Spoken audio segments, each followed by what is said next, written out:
Yep, I'm gonna let them go ahead and make their noise so you guys can hear.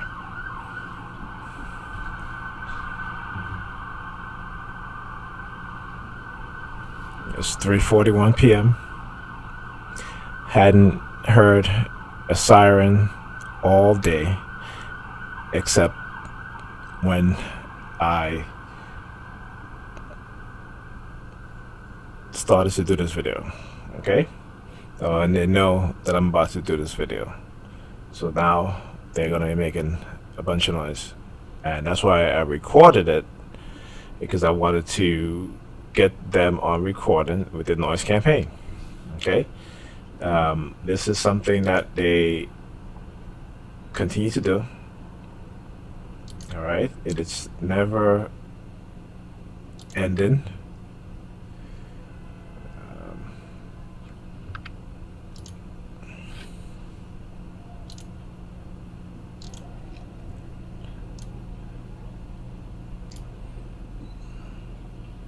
Okay, it is never ending. Game. Well, I wouldn't even say game, but campaign, noise campaign, coercive persuasion program that they continue to run.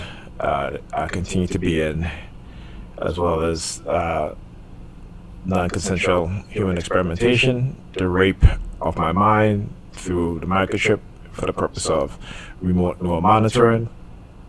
This is, an ongoing thing that they do. Okay. Now, I wasn't gonna do a video today, but I needed to do it because, again, when certain situation arise, I need to put it out there so people know what it is that they're doing. Okay. So, for example, yesterday, I believe it was yesterday, I was supposed to receive a package, right? The seller sent the package through the United States Post Office. Right. So yesterday morning, as I came onto the block, Pamela's block, the mother of my children, this lady offered me parking, and so when because she was right there, she could have taken the parking, but she claimed that she couldn't fit in it, which she could have. But she gave me the parking as I got out the car to walk away, and I told her thank you, and she did this to me. Now, I'm not trying to target anybody when I'm doing this, but I need to show exactly what it is that they're doing. So she did this, right? Okay. Remember I talk about the palm of the hand, all that stuff. So she held up five finger, trying to put me in this fixation drill with the palm of her hand. So apparently, I guess I was supposed to go to the post office yesterday, but that didn't work out. Somehow, it kind of like slipped my mind to go get the package. So I went today. So as I went today, the line in which you were supposed to go pick up your package at, no one was working there. And I was like, that's odd, because that post office is always crowded, particularly people going to pick up their package that hasn't been delivered, because these people have a habit of not delivering your packages. And from time to time, I do videos to show you guys how the people that work in the post office, the delivery people, that they deliberately don't deliver my mail, right? So on my packages. So anyway, went in there today, to pick up my package. As soon as I got in the post office, they started with the targeting, right? So, I look at patterns of things, right? And I realize that whenever they send me subliminal messages, whenever they want to track me or to know who is the person that this signal belongs to because of the microchip. And I'm a twin, so my brother's microchipped, I'm microchipped. So sometimes the only way they can tell is that if they influence us to contact each other to talk about the targeting that went on during the day, then they can link up, I guess, whatever information, and therefore they can say, okay, well, this signal belongs to this individual, and this signal belongs to that individual. So they wanted me to go into the post office, for one, to identify the person with the signal, because the post office is a government agency. It's not like a private business where they will have to go get a warrant to look at the security system, right? Particularly if a crime hasn't been committed. But with the post office, because it's a government agency, the police have access to it. The FBI, the CIA, they have instant access to the surveillance cameras there. Right? So that's how they track me a lot of times, or whenever they lost signal, or they can't identify me through the microchip, because again, my brother and I are twins, so a lot of our memories, a lot of things we do are the same. So getting me to go to the post office to get my packages is one way that they can identify me in terms of with the microchip, right, to the surveillance camera. So this is what they do. So let me I was talking to I didn't add the screen. Okay, hold up. Okay. Yes, you see me doing this in real time. I should have done this before I started, but yeah, I'm just a little too occupied. So, so I went onto the post office site from the tracking number, and then it says here, February 6th, 2019 at 6:36 p.m. Your item arrived at the post office at 6:36 p.m. and is ready for pickup. Right? So go back now. Earlier, delivery attempted, no access to delivery location, which is a lie. Okay, because I was in the apartment, for the majority of the day, and at that time I was in the apartment. Now, the delivery person, and I spoke to the superintendent of the building, and he told me basically that he was outside when the delivery vehicle was across the street, and the delivery person was delivering the mail to a building across the street.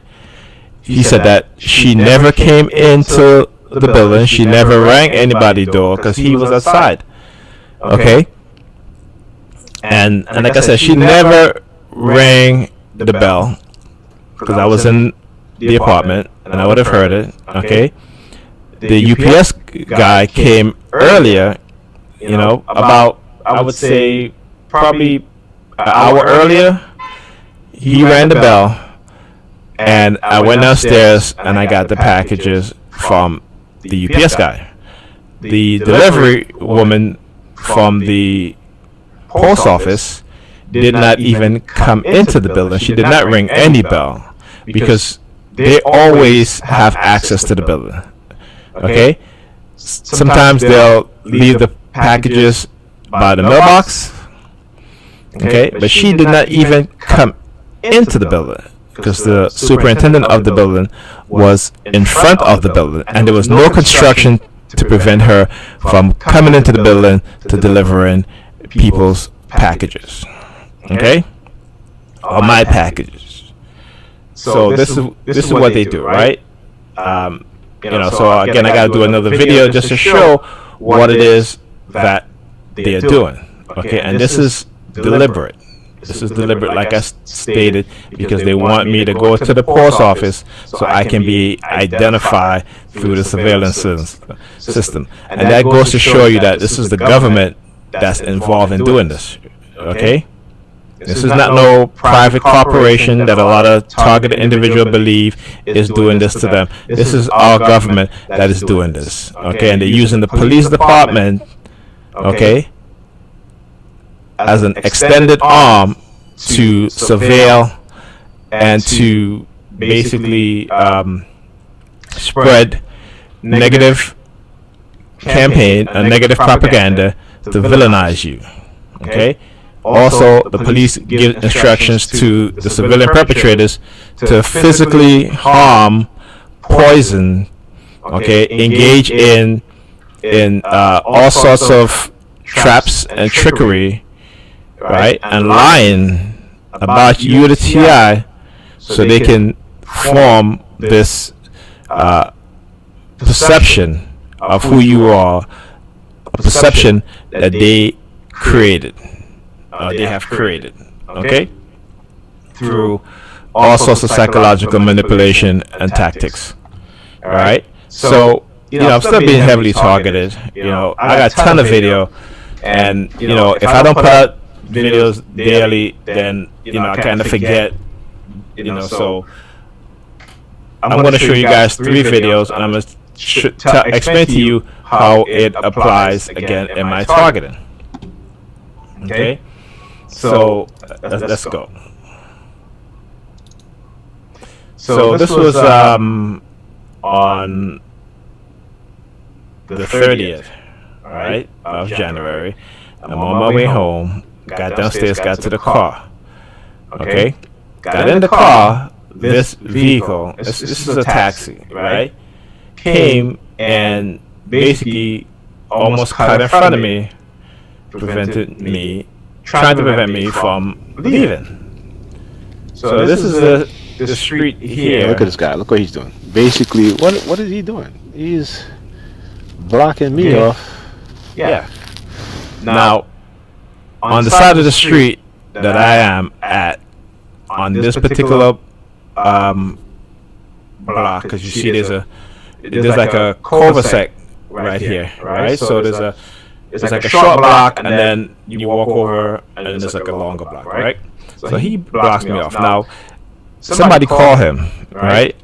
Now, the person that called him is on the other side of the street, right? Yet he comes and he tries to block me. And again, this is what they do, right? They're trying to block you. So block you from having a relationship, block you from having a job, block you from being a good person. You know what I'm saying? So they'll do shit to get you angry, to make you, upset and stuff like that. So it's all about trying to block you or try to one up you, okay? And whatever that little game they're playing. And again, I'm gonna show you guys what I'm talking about when I say that they always on this one-upmanship. All right. Okay, so you see now As soon as I get in the car, they start already. Okay. So now he goes back. He goes back because obviously, so he comes to pick up a passenger on the side of the on the other side of the way street. On the other side of the So street. there he goes. Right, the other side of the street. But he comes and he pulls up right beside me and stays there. All while sirens is going off in the background. As soon as he shows up, right? Okay. So let's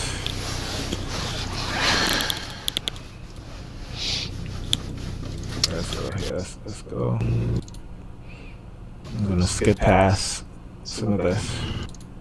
There's an ambulance behind me. Okay. All right. Here we go. Let's go back a little bit. So again, the noise campaign that they're running.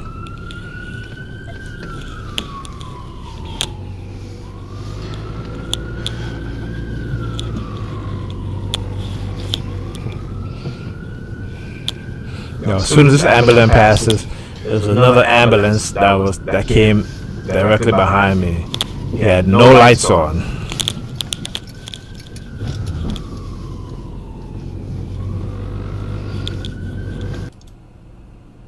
He's going like 10 miles an hour, okay? Thank you. So again, the vehicle in front of me here started driving really slow.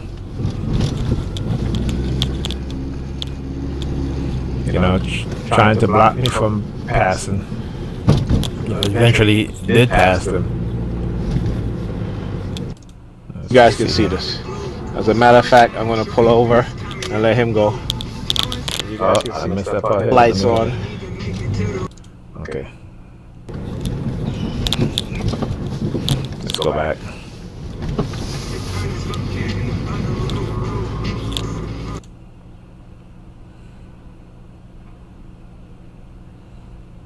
Me. You just have his side lights on. His, his side lights. Alright, this is the ambulance now. I gotta mute this because I don't want to get copyright flag. You guys can see. So I'm gonna pull over.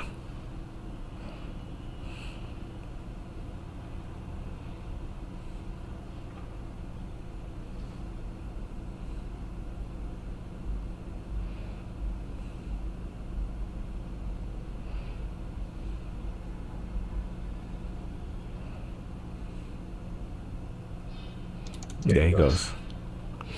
Okay. So he has his brake lights on. His you call the, I wouldn't say the indicator lights, but not your headlight, but your side lights. So when you turn your side lights on, your brake lights is on, and your side lights is on. No headlight. This is an ambulance. Driving at night. No headlight on, following behind me. And that's why I pulled over, so you guys can see. Has his there's another car, 3 2 Getting followed by a vehicle with the number 32. Again, but anyway, see, this is what they do. Subliminal messaging, okay? Okay. So 5 degrees tonight. That's a cold. Alright. So now let's go. As I'm coming up here to make this turn. And also being targeted by a lot of gray vehicles. A lot. More so than usual. Alright. Okay, so you see. So look at how this guy parked here in this gray. I think this is a Nissan Altima. So he's parking, he's not even at the sidewalk, but he's in the street, almost halfway in the street, where I can see him. All right. This vehicle park up here, gray vehicle again. Okay, what's the license plate? HYV 3276. Go ahead, again. Okay, purposely done. Okay,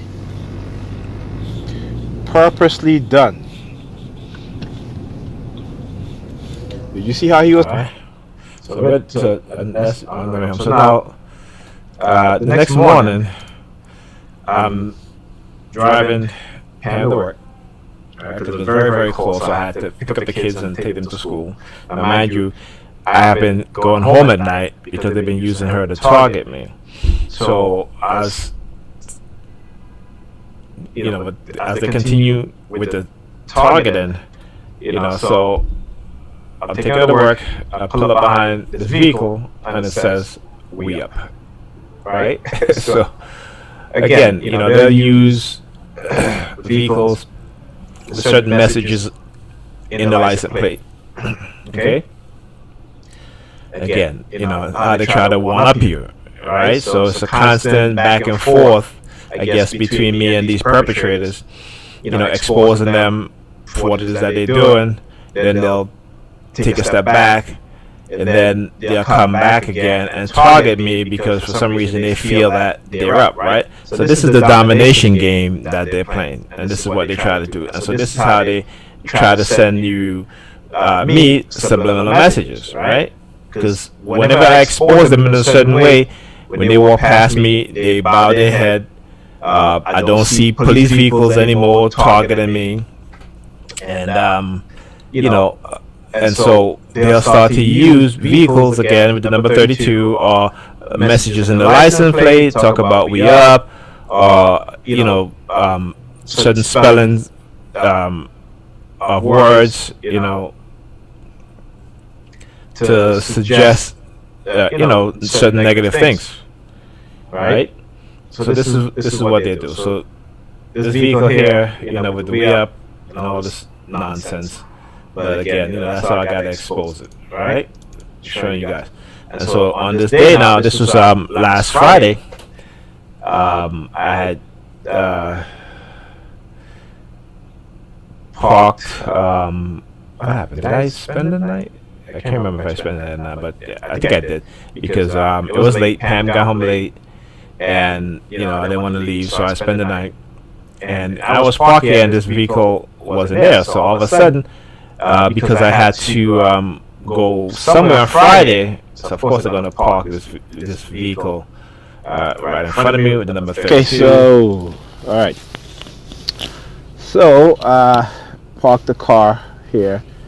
And listen, they knew that I was going out Friday morning because I had contacted this guy on the Facebook Marketplace about some speakers that he was selling, and I wanted to get those speakers. They were pretty cheap, and I needed new speakers, and so I had contacted the gentleman earlier, and I said, okay, let's meet up today. He says fine. I said okay, I'm gonna leave in about an hour and a half. I will text you and I will call you. I said to him, text me the address and I'll call you before I leave to let you know that I'm on my way. So I got in the car. I texted him saying, hey, I'm on my way. Are you still available? I didn't hear from him. I called him twice. Both times I got his voicemail, left him a message, and didn't hear from him. So at that point, I'm like, you know what?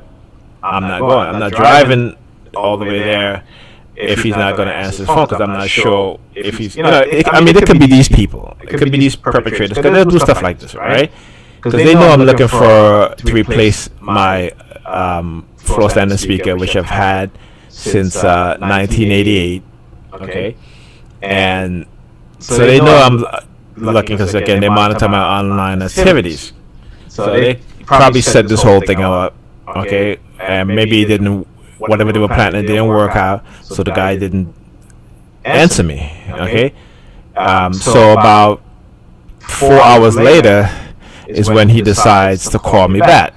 And at that point, I'm just like, you know what? I'm not going to meet you anyway. And then I noticed that the next day when because I didn't meet him, that he took the ad from the Facebook Marketplace off of their Facebook Marketplace. So again, these people, they will try a lot of shit. They will do a lot of shit. They will manipulate you. They will manipulate others. They will try to set you up. This is the life of TI. This is what we have to be constantly concerned about, a lot of things, and be careful. And it's a good thing I was very careful, again, because I always call right before I leave to make sure that the person is going to be available if I buy anything from them, whether it be on eBay or the Facebook Marketplace, because I want to be able to make sure, instead of going there, because sometimes they'll do that to have you waste your time, to have you traveling all over the place for nothing. They just want to cause difficulties in your life, to make your life miserable. Okay, this is the attitudes of these individuals. This is what they do. Okay, so I just wanted to show this.